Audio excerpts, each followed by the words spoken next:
Okay, here is the gel. Notice how it's being placed into the gel electrophoresis. Notice how it's being placed in there. You can see on this end there's a negative, and on this end there is a positive. Okay, where we are, right there. So make sure that where you're going to put the DNA into, it's going to be on the negative end, because DNA is slightly negative, and because it's slightly negative, it's going to then run towards the positive side. And keep in mind, these little wells have to be where you can open them up, because you're going to actually be inserting the DNA in each of these little sections. You're going to pour about 125 milliliters of buffer into this small little container, and it should cover your gel completely. So once you have that, you're going to pour it right in there.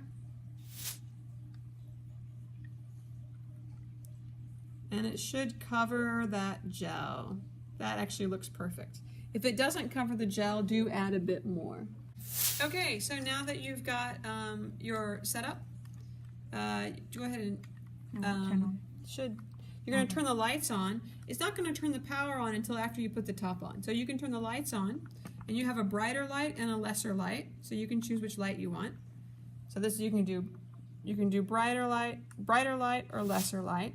And then you're going to, according to your paper, micropipette into the right sample. So here we've got the DNA ladder.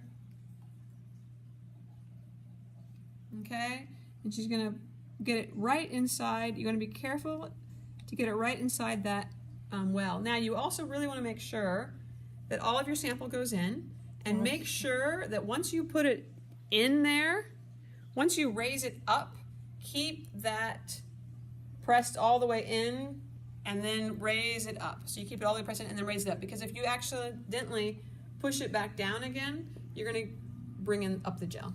All right, so once you're done and it's sampled, you're going to put the lid on top. You're going to hit the on button, see how it's green, and then you're going to start to see your samples run through there. Give it a few 5 minutes or so, you'll start to see them show up. Don't touch this machine, and it should be good to go. Now notice, if you take the lid off, go ahead and take the lid off. If you take the lid off and then put it back on again, notice how no longer do you have it running. So you make sure this light is lit up. Okay, all right, good luck.